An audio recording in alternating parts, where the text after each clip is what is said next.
வணக்கம்.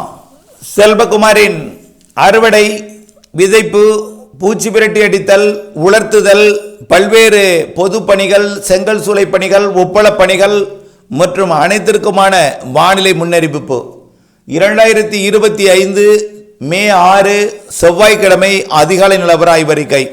அதிகாரப்பூர்வ வானிலை அறிக்கைக்கு இந்திய வானிலை ஆராய்ச்சித்துறை அறிக்கையை பார்க்கவும். கோடை மழை அதிகரிக்கப் போகிறது. மதியம் மாலை இரவு பெய்யக்கூடிய வெப்பச்சலன இடிமழை பொழிவு படிப்படியாக பரப்பில் அதிகரிக்கும். படிப்படியாக நாளுக்கு நாள் ஒதுக்குதல் என்பது குறையும். 10ஆம் தேதிக்கு மேல் மேலும் பரப்பில் அதிகரித்து 15ஆம் தேதிக்கு மேல் மேலும் பரப்பில் அதிகரித்து கோடையை ஒரு குளிர்விக்க போகிறது. கோடையை அதாவது அனல் வெயில் இல்லாத ஒரு கோடையாகவும், புழுக்க வியர்வை வெயிலுக்கு பிறகு மாலை இரவு இடிமழை பொழிவை கொடுக்கும் கோடையாகவும் அமையப் போகிறது. இம்மாத 15 தேதிக்கு மேல் மேலும் சிறப்பானது ஒரு மழைப்பிடிப்பை ஏற்படுத்தும் வானிலை அமைப்பையும் 100 டிகிரியை ஒட்டியே 100 டிகிரிக்கு கீழ் வெப்பநிலையை கொண்டு போகும் அளவிற்கு வெப்பம் மிக குறைந்தும் காணப்படும்.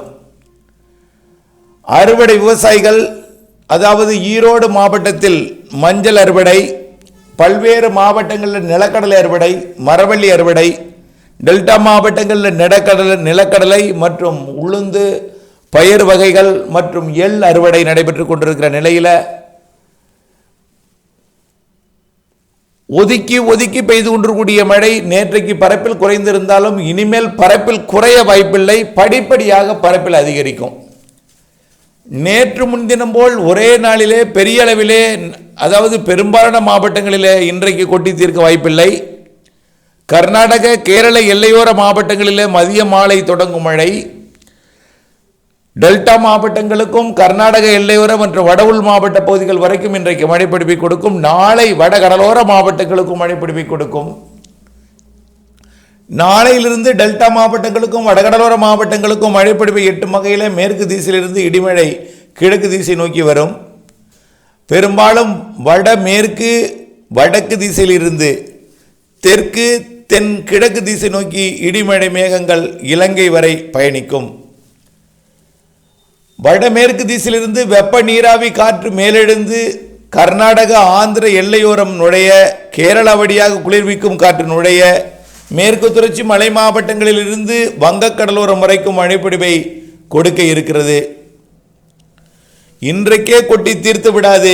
படிப்படியாக பரப்பில் அதிகரிக்கும். இன்றை விட நாளை பரப்பில் கூடும், நாளை விட நாளை மறுநாள் பரப்பில் கூடும். இப்படி 10ஆம் தேதிக்கு மேல் இன்னும் கூடும், 12ஆம் தேதிக்கு மேல் இன்னும் கூடும், 15க்கு மேல் மிகச் சிறப்பானது ஒரு மழை 18, 19, 20 எல்லாம்.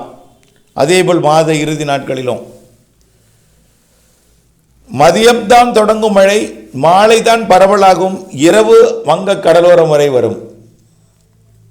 அறுவடை விவசாயிகள் மதியம் வந்துவிட்டால் மழை வந்துவிடும் என்பதை நினைவில் கொண்டு விரைந்து அறுவடையை முடிக்க வேண்டும். மதியம் வந்துவிட்டால் மழை வந்துவிடும் என்பதை நினைவில் கொண்டு மதியத்திற்கு மேல் அறுவடையையும் அறுவடை தானியங்களையும் பாதுகாத்திட வேண்டும்.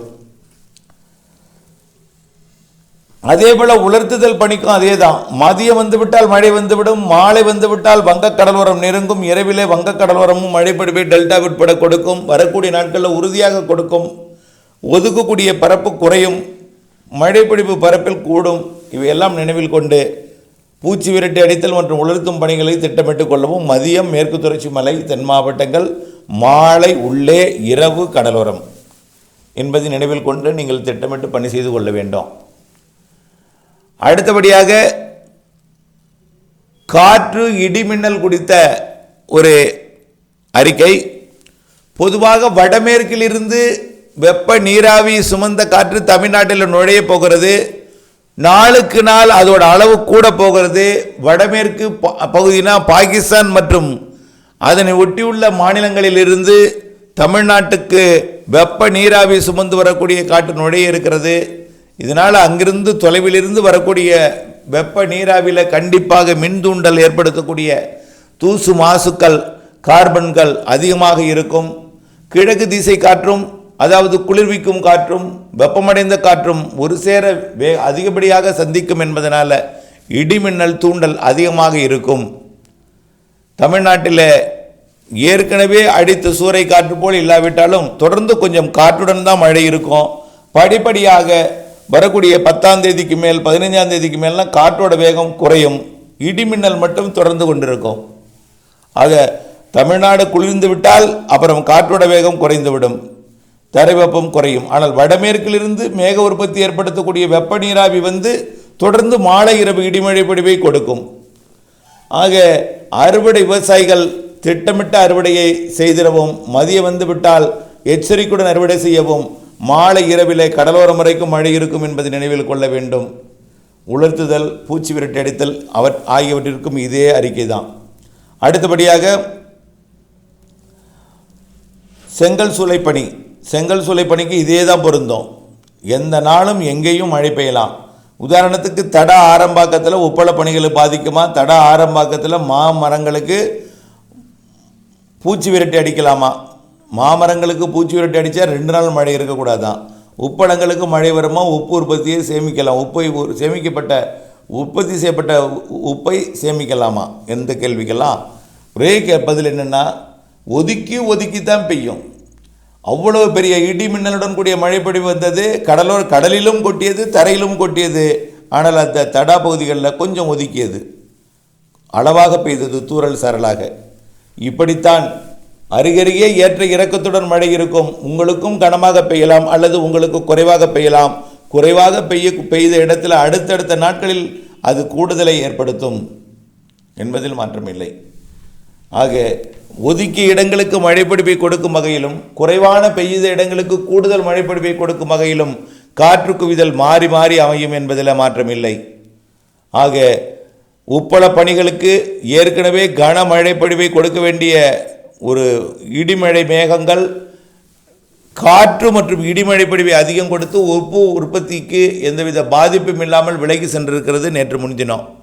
ஆனால் இதுபோல் தினசரி இருக்காது.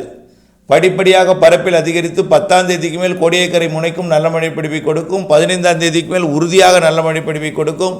ஆக மழைப்பொழிவு இருக்கிறது. அன்றைக்கு உற்பத்தி செய்யப்பட்ட உப்பை சேமித்து வைத்திடுங்கள்.